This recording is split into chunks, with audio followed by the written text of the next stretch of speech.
Hi students, welcome to Bosco Campus Fiction. I am Darshana. Let us continue the topic elements of fiction. The next element of a fiction is theme. How can we define this term theme? Theme can refer to the significant idea that emerges from a text. That is a simple definition. That is a theme. It is the significant idea that emerges from a text or a recurring and overlapping idea in many texts. This is called the theme of a fiction or theme of a work. While the subject of a text will be described in concrete terms of the action happening in the text, theme is described in more abstract terms. Yes, the subject of a text will be described in concrete terms of the action happening in the text. For example, a child struggling to survive alone in a city. So the subject of a text will be described in a concrete terms. At the same time, theme is described in more abstract terms. For example, concept of love, lust, passion, etc. So, subject of a text will be described in concrete terms of the action happening in the text. At the same time, theme is described in more abstract terms. And a theme is always a subject, but a subject is not always a theme. That is the point here. A theme is always a subject, but a subject is not always a theme. And theme is not the occasion or context of a work, but rather a feature of the subject expressed through the recurrence of certain dialogues, symbols, and images. So it is not the occasion or context of a work, but it features or but rather a feature of the subject expressed through the recurrence of certain dialogues, symbols, and images. For example, the line "Big Brother is watching you." This line is taken from Orwell's 1984. 1984 is a work written by George Orwell, and this particular line, that is "Big Brother is watching you," it is taken from this Orwell's 1984, and it develops the theme of lack of individual liberty under a totalitarian regime. The meaning of that particular line, that is, that particular line develops a theme. What is the theme here? Theme of lack of individual liberty under a totalitarian regime. That means big brother, that is someone who is in power, trying to exercise his power over others or trying to control others. That is the theme that we readers get from that particular line. Big brother is watching you. So, from this example, we can understand that theme is an inference and not a given. That means we readers can infer from the subject matter. What is the theme of that particular subject, or what is the theme that highlighted in that particular literary work? That is, theme is an inference and not a given. Theme is often confused with the motif, and this motif, which is a recurring image in a work. And presence of a motif leads to a particular theme. So theme is sometimes this theme is confused with the motif. Motif is a recurring image in a work, and presence of a motif leads to a particular theme. For example, drowning. It is a motif. It is a recurrent image in a. It is a motif in a Dickens novel, Our Mutual Friend. So that particular image, that recurrent image, that drowning signifies something, signifying the theme of Christian redemption.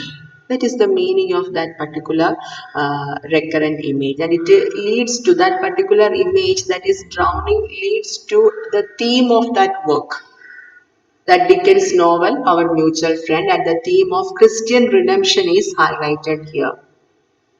For another example, that is waiting becomes a theme in Waiting for Godot by Samuel Beckett.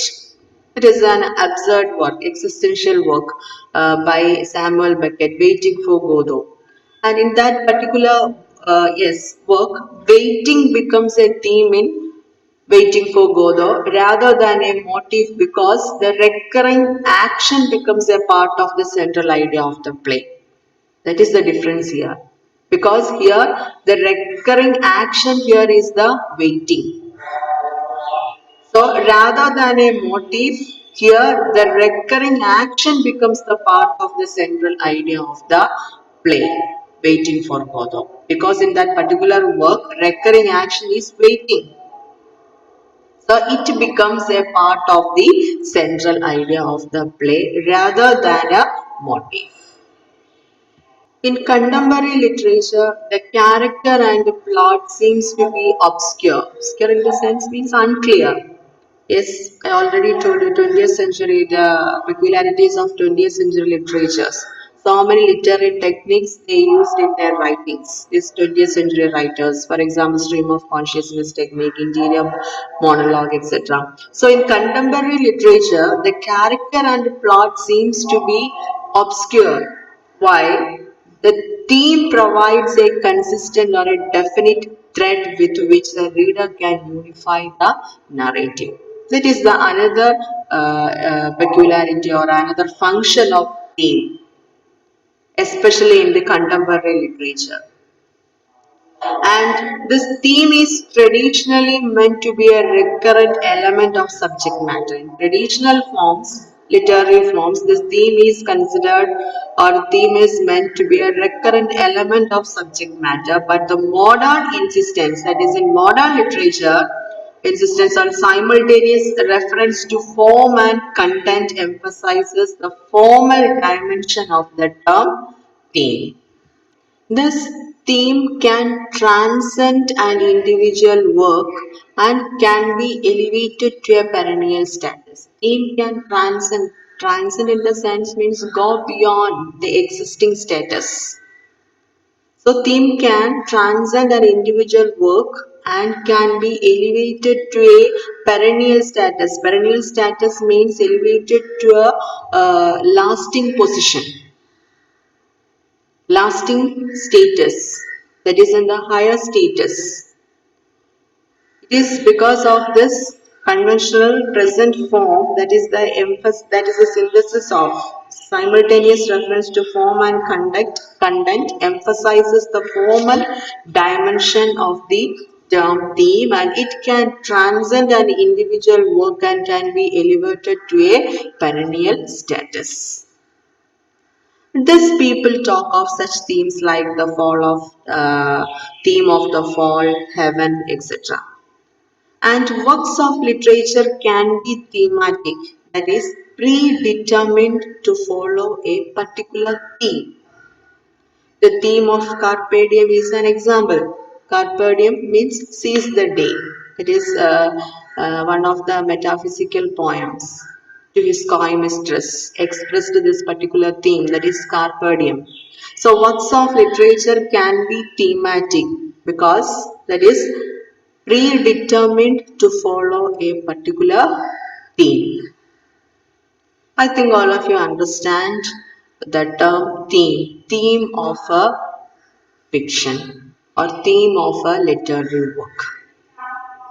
It is a significant idea that emerges from a text.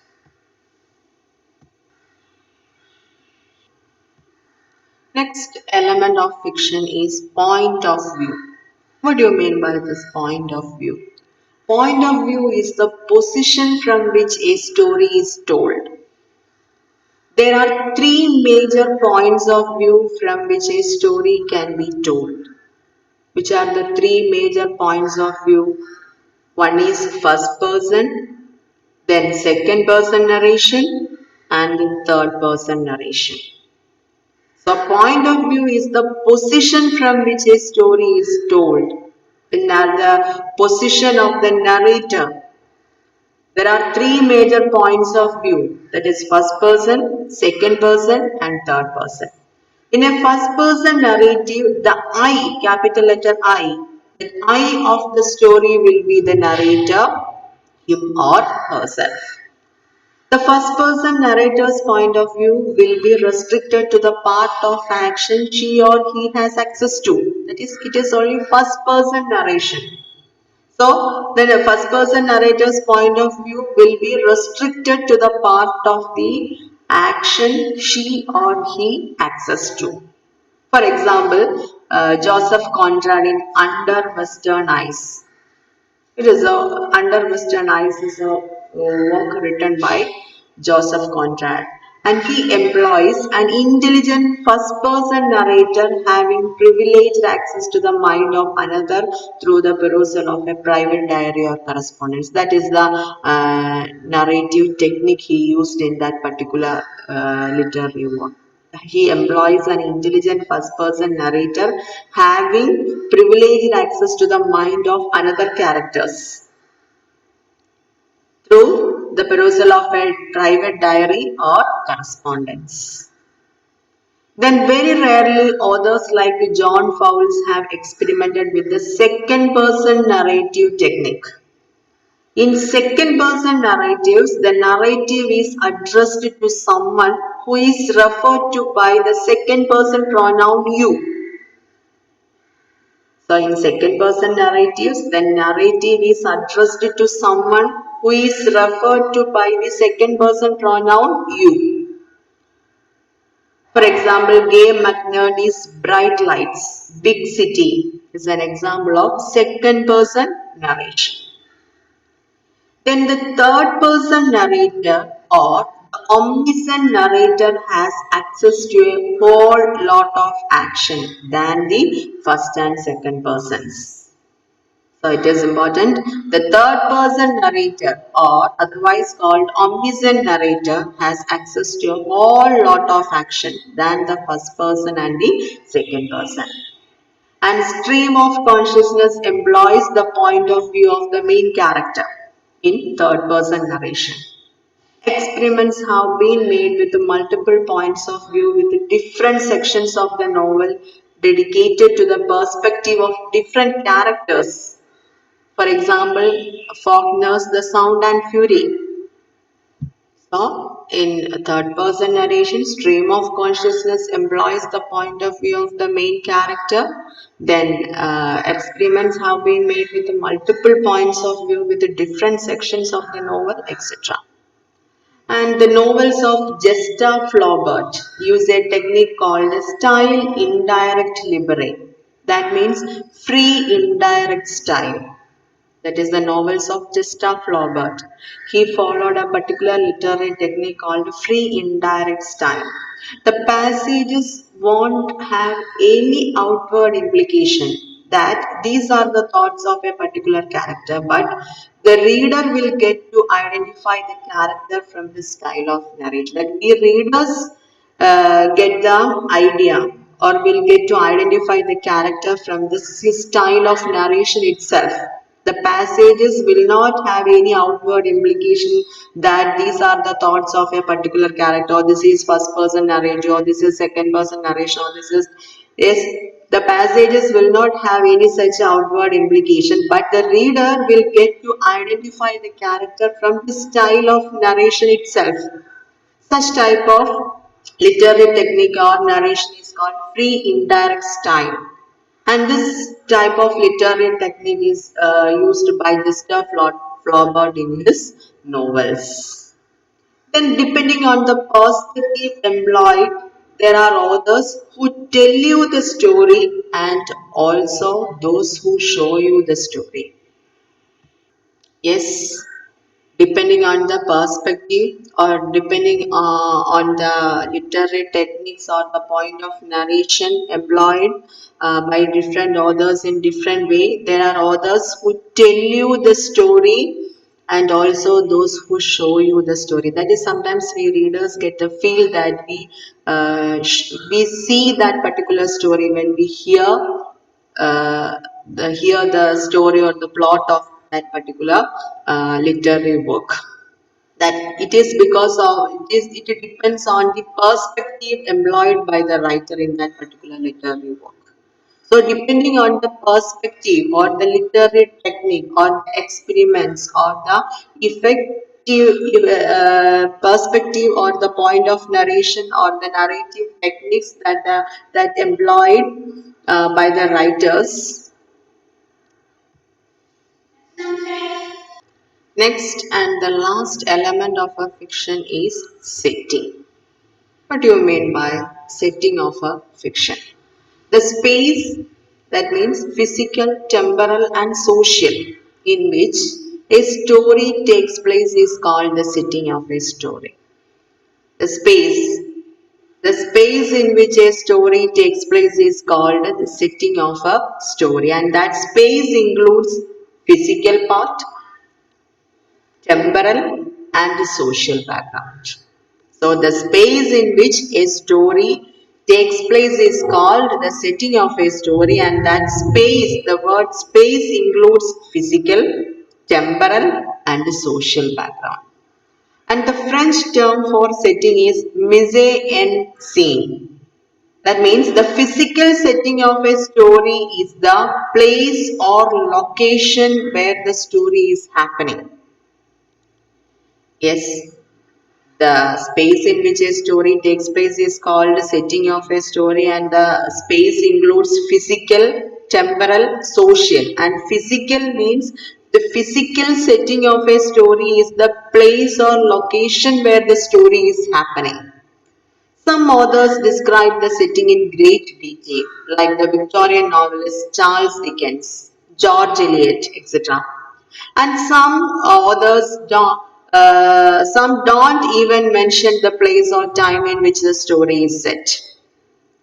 Some of them set their stories in entirely imaginary milieus, imaginary social settings. For example, R.K. Narayan's Malgudi, then William Faulkner's imaginary county Yognapatwa, then Gabriel Garcia Marquez Macondo. These all are imaginary social settings. All this R.K. Narayan's Malgudi are famous.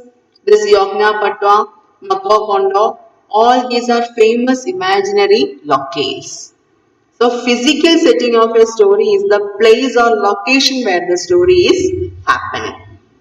Apart from the physical and temporal or chronological setting, the social setting of a novel gives it a particular flavor. So, apart from the physical, temporal, and temporal or chronological setting, so the social setting of a novel is also important. The social setting evokes a particular atmosphere and even determines the language and style of a novel. A novel set among fisher folk in a coastal region will have a distinct language from one with an urban setting. That is the difference. So, social setting is also important in a setting of a novel.